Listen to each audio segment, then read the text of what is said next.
مفتی صاحب یہ بھی بڑا مطلب مسائل سوالات ایسے ہیں کہ واقعی پوچھتے ہوئے بھی مجھے سوچنا پڑتا ہے. اچھا سوال یہ ہے کہ محرم الحرام میں نکاح کرنے کا شرعی حکم کیا ہے؟ اگر کسی کے لیے بیرون ملک آنے جانے کا مسئلہ ہو تو کیا مجبوری میں وہ نکاح کر سکتا ہے؟ دیکھیں یہاں پر بھی دو چیزیں ہیں. ٹھیک ہے. ایک شرعی حکم جواز عدم جواز اور ایک ہے اس کے علاوہ احتیاط. ٹھیک ہے. شرعی حکم کے اعتبار سے دیکھا جائے نا تو کسی بھی وقت کے اندر بطور خاص شریعت نے نکاح کرنے سے منع نہیں فرمایا. صحیح. الا یہ کہ عورت اگر عدت میں ہے یا کسی اور کے نکاح میں ہے تو اس سے نکاح نہیں ہو سکتا. باقی کوئی وقت ایسا خاص نہیں بیان کیا کہ ہم جو ہے وہ اس کے اندر نکاح نہیں کر سکتے. تو لہٰذا نکاح اگر کوئی کرے گا وہ نکاح منعقد بھی ہو جائے گا اور اس کو ہم گناہ گار بھی نہیں کہہ سکتے. یہ تو ہو گیا شرعی حکم. اور ایک ہے احتیاط. ایک ہے کہ آپ کا اپنا جو عرف عام ہے نا اس کو دیکھنا.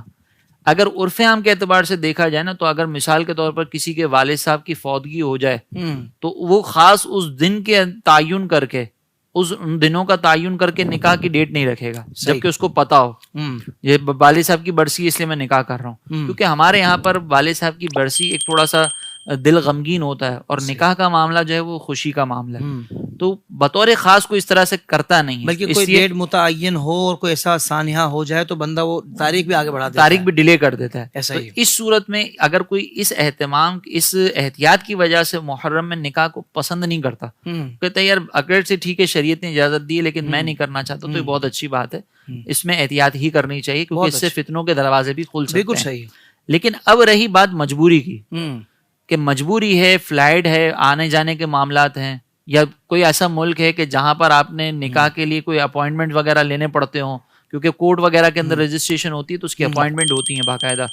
تو وہاں پر پھر اس انداز سے اہتمام نہ کریں کہ ایسا محسوس ہو کہ خدا نہ خواستہ ہم جو وہ کربلا والوں کا غم ہمیں ہے ہی نہیں, ہم ان کی تعلیمات کو بالکل نظر انداز کر رہے ہیں. وہاں پر پھر آپ اللہ تبارک و تعالیٰ کے ذکر کا اہتمام کر کے نعت خوانی کر کے کربلا والوں کی منقبتیں پڑھ کے پھر یہ نکاح کریں گے. انشاءاللہ نکاح میں بھی برکتیں ہو جائیں گی.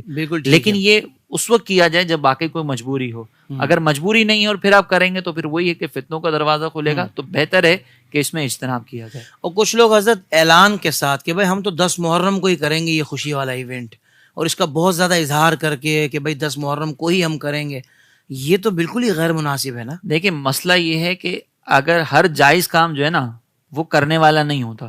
ضروری نہیں کہ ہر جائز کام کیا جائے. جیسے مثال کے طور پر آپ دیکھیں کہ رینٹ جو ہے نا ناک کی یہ پاک ہے, لیکن کوئی بھی اس کو اپنے ہاتھ میں لے کر ملنا پسند نہیں کرتا. بھائی پاک ہے لے کے پسند کر لو.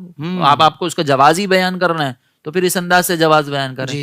یہ مثال میں نے اس لیے دی ہے تاکہ لوگوں کو معلوم ہو کہ بعض اوقات جو چیز عوام کے اندر اچھی نہیں سمجھی جاتی نا اس کو اختیار کرنا, لوگوں کو منتشر کرنا, یہ بھی غلط ہوتا ہے. صحیح. تو بعض اوقات کوئی اگر یہ کر رہا ہے نا تو اس کے بارے میں پھر ہمیں یہ ڈاؤٹ ہونا شروع ہو جائے گا کہ کہیں یہ ان سے تو تعلق نہیں رکھتا جو آل بیت اطہار سے بغض رکھنے والے. اللہ اکبر. اگر کوئی اہتمام کے ساتھ ایسا کر رہا ہے کیونکہ پھر یہ اس طرف توجہ جائے گی. صحیح. اسی لیے یہ بھی انداز اختیار نہ کیا جائے, اعتدال اس میں اختیار کرنا ضروری ہے.